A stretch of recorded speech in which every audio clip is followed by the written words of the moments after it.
Friends and family gathered tonight on the spot where her body was dumped, heartsick that someone so gentle and giving is gone. As females, we all want love, we all want the family, we all want that picture perfect life, but unfortunately, she fell in the arms of a psychopath. A 30-year-old Long Island man has been charged with a second-degree murder in the connection with the alleged killing of his 29-year-old pregnant girlfriend in the backseat of her own car. The body was allegedly dumped on the sidewalk where a horrified onlooker discovered her later with gray sweatpants wrapped around her neck. Vanessa Pierre, a Long Island woman, was found face down on the sidewalk off the Horace Harding Expressway in Queens on October 23rd. Charles was taken into custody last month in connection with her death.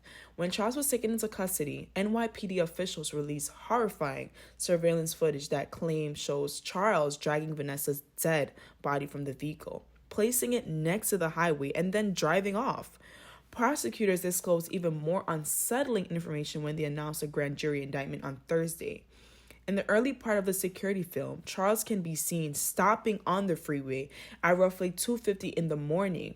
Prosecutors assert that morning in October, he exits the car and enters the back, where Vanessa can be seen sitting and moving. Vanessa was spread out across the length of the backseat at that point, appearing motionless, as Charles quickly exits the backseat and locks the door behind him. A camera allegedly captures Charles getting out of the car, again shortly after 4:40 a.m., dragging her body and then walking away.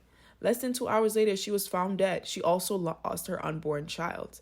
The defendant is accused of committing a despicable, irreparable act of domestic violence, killing the young woman who was to be the mother of his child, dragging her limp body from a car, and then abandoning her body alongside the road. Queens District Attorney Melinda Katz said in a statement, he will be accountable for his alleged actions. Vanessa's family was perplexed as to why Charles was not charged with the first-degree murder at the time of his original arrest. She fell in love with the wrong man. She got killed for that, said a family member. We need the system to work for her, to give that guy what he deserves. On a neighboring overpass, Vanessa's friend erected tributes in honor of the 29-year-old nurse practitioner. People who knew her claimed that Charles, who claimed had complete control over Vanessa's life, had a bad feeling. She had 10 to 15 friends and didn't talk to any of them before she passed away because this man did not want her to communicate with anybody, one friend said. He slept in his car. He wanted her, a 6-month pregnant woman, to sleep in a car. Like, what kind of person does that? After being arraigned late on Wednesday, Charles was remanded to the custody. He will appear in court next February. If found guilty, he could receive a life sentence. A request for comment sent to the attorney's office mentioned on records was not promptly answered on Thursday. It gives me goosebumps to hear Melissa's not approve of her sister's relationship with Kobe. I mean, if I was her, I would feel so helpless in that situation. Because what could you have done to prevent something like this? Vanessa ignored her observations with Kobe and still pursued a relationship with him.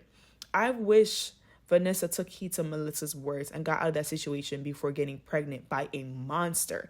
She only knew Kobe for 1 year. 1 year is way too soon to decide to keep a child by a man.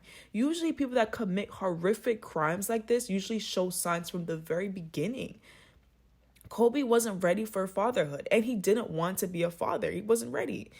His solution was taking Vanessa's life. Ladies, my only advice is to be careful who you sleep with at night and be very picky who you have kids with. Kids are for life.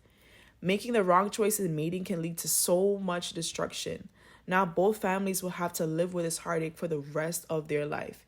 If you know Black women, if you love Black women, if you appreciate hearing stories like this, please subscribe and like the video, and I'll see you next time. Thank you for watching. It is our job to protect Black women. It is our job to uplift Black women. It is our job to love Black women.